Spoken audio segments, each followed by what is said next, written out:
The player you are in high school is almost never the player that you are in college. I mean, there's a learning curve, there's sacrifices, you don't get as many shots. I mean, there's always a learning curve and a transition. If Zia Cooke was at St. John's or Syracuse or Baylor or even LSU, I think we would have seen a different Zia Cooke over the last few years. And that is not, trust me, that is not a knock on Zia or on South Carolina or or Dawn Staley. But I think when it reminds me of Kentucky, those Kentucky teams with Calipari, Devin Booker and Karl Anthony Towns and these guys who, have become stars in the league. But in college, they signed up for it. And that one particular team with Cal was when he had the 5 in, 5 out. When you sign up for playing for, a powerhouse team like that, especially when South Carolina and Dawn Staley have made it a priority to say we are built on our bigs.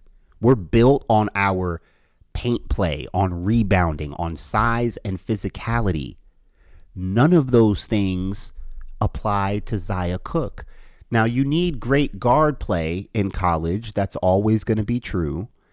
But in the women's game, your bigs and your size is really prominent and has been really since the beginning, from Lisa Leslie to Candace Parker to Asia Wilson. I mean, bigs are always at the forefront. They've always been prominent in the women's game. Dawn Staley made that a point to make that's their identity. That's who they are. That's how we know them. If you watch Zia Cooke's high school highlights, you will better understand just how talented she is. I mean, she's special.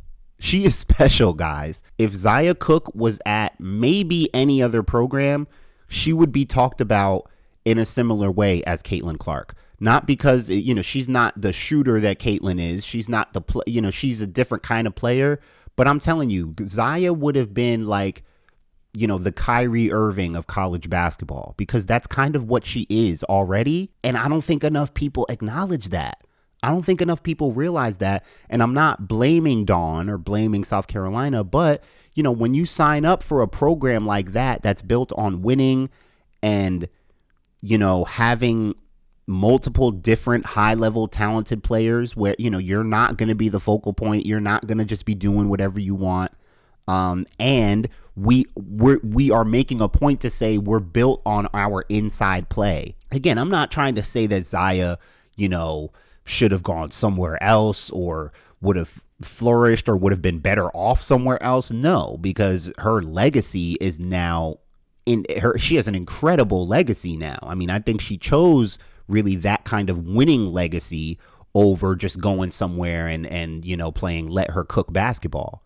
Watching South Carolina these last few years, I would always just be like, man, I kind of just wish they would let Zia cook. It kind of surfaced in that game last night because in that first half, Aaliyah Boston's on the bench. South Carolina isn't laced with scorers. I mean, South Carolina shot 4 for 20 from 3.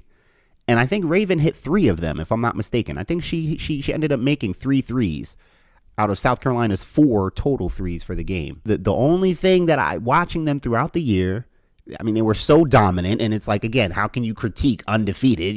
There's nothing to really say. But the one thing I was just always a little curious about was like, man, I don't see any dynamic perimeter play.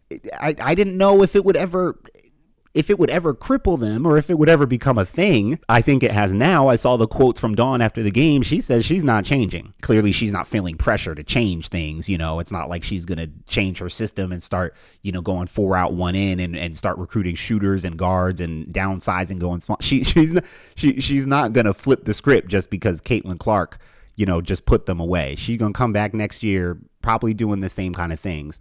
Now, I will say this. Malaysia Fulwiley is coming to South Carolina. If you saw her in the McDonald's All-American game, she is special. She can shoot. She can do whatever she wants with the basketball. She is a highly creative finisher at the rim, can finish off right foot, left foot, all kinds of finishing ability at the rim. Malaysia Fulwiley.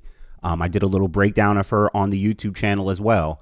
She's special. She's going to be special. And now I feel like I assume Zia and Aaliyah are going to leave. Malaysia is the type where she could become the next ace in the hole at guard for South Carolina. I'm a guard, and so I prefer guard play. Like I said, everyone has their preferences and biases, and that just hasn't been a strength of South Carolina. And I would wonder that watching them over, throughout the season. I'm like, man, Zia Cooke is so good, so dynamic. When you don't have that consistent dynamic guard play, perimeter scoring, I do think that becomes a disadvantage, especially when you're going up against a player, a special guard like a Caitlin Clark. I mean, she's generational.